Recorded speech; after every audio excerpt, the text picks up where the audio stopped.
to a higher standard than we hold blacks when it comes to killing in this country is, well, it's not something I accept.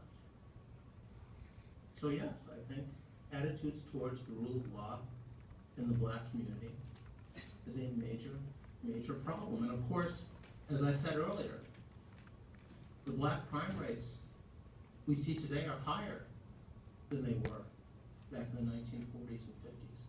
Black incarceration rates today are higher than they were prior to 1960.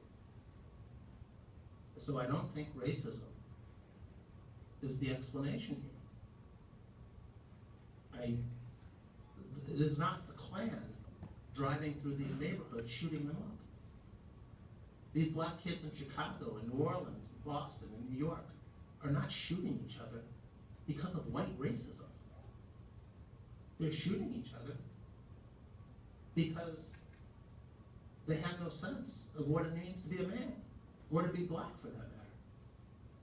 They have some warped sense of racial identity, and this is how they settle their scores. And I think that has to do not with white racism or cops.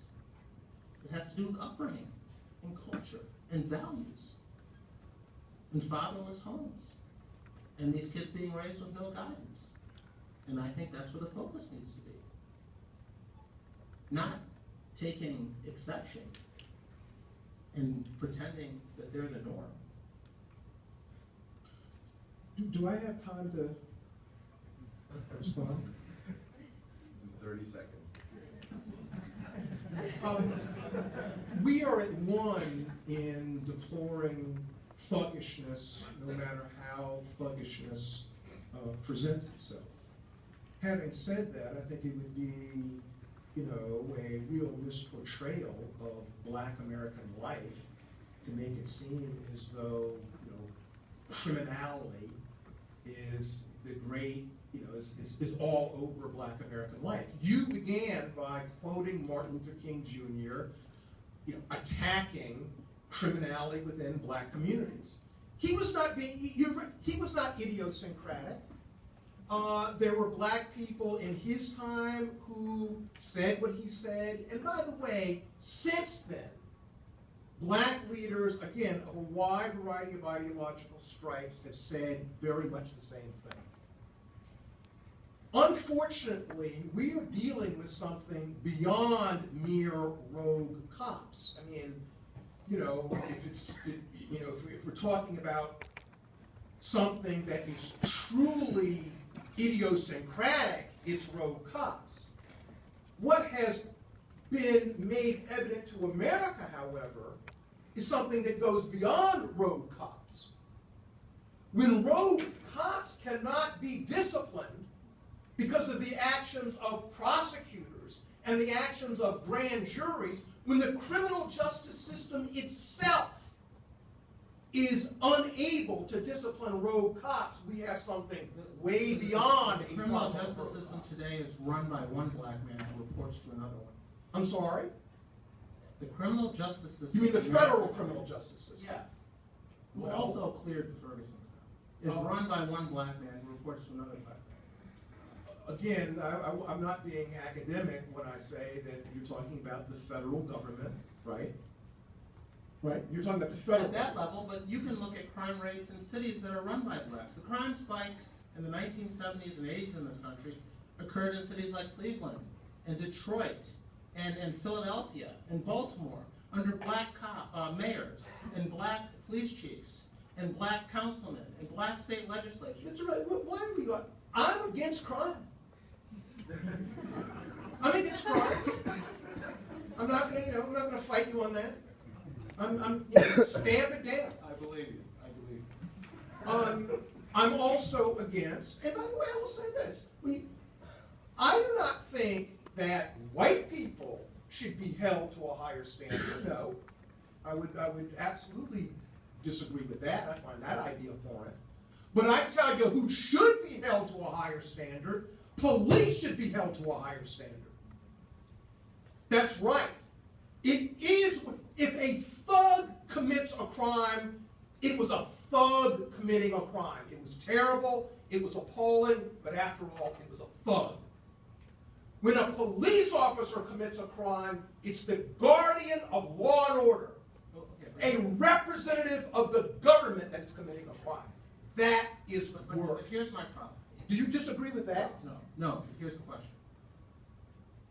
Homicide is the leading cause of death in this country for young black men between 15 and 34. If you want to address that problem, if you want to reduce the black body count, what should you be focused on?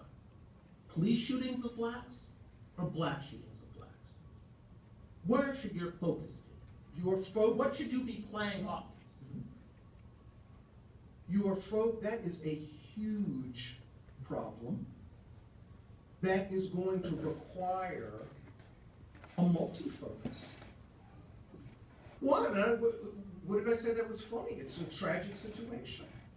It certainly requires. It's certainly. No, I'm not going to defend. It's not like there are a lot of people who say silly things. I'm not going to embrace the silliness that's abroad. I think that what you say with respect to many people is true. I'm not saying that white racism is the all-purpose explanation for what we're talking about. No, I'm not saying that. I am saying that what we're going to have to do is address many different things. One of those things, however, is the problem of the police. And why is that? What is it, after all, that keeps people, mainly law-abiding people? The people in this audience, when you go out, are you thinking about the police to keep you in line? That's not what you're thinking about. You have a notion, you have an inner notion of following the law. You have an inner law-abidingness because basically you think that's the way you're supposed to act. You have a notion of legitimacy. There's some communities in which that notion of legitimacy has broken down for some of the reasons that you stated. But there's another reason that it is broken down that you seem somewhat willing to embrace, and that is when you see the police acting in a lawless way. That too breaks down Yes. the feeling of law-abidingness, and we ought to be attentive to But that. the reality is that if you passed a law in this country that banned cops from shooting black people, you would not make a dent in the black homicide rate in this country. There just aren't enough of those cases to make a dent. That is not to say we should ignore the fact that we have cops misbehaving. But it is to say that to focus on that is to go wide of the mark. The cops are about 6 times as likely to be shot by someone black in the opposite scenario. Yet, we have TV commentators, radio commentators, and newspaper commentators, again, selling this narrative that black men in America, in poor communities, walk around in fear of being shot by cops. That is not the case. They walk around in fear of being shot by other young black men. That is the reality. My issue is that this focus on the police and behavior is A, a false narrative, but B, will not get us any closer to reducing the black body count in this country. In fact, it could have the opposite effect if it results in less effective policing in these poor communities. Because of course, the cops are in these neighborhoods because that's where the 9/11 calls originate. If they're now overly concerned with being second-guessed with every decision they make, they're going to be more hesitant. They're going to be less aggressive when it comes to keeping peace in these neighborhoods. That will result, I fear, in a higher black body count. Just like to request that you close your argument, sorry. I'm sorry? Okay, so because of time reasons, that's actually gonna be our last question. We didn't get to either the next question or the closing arguments.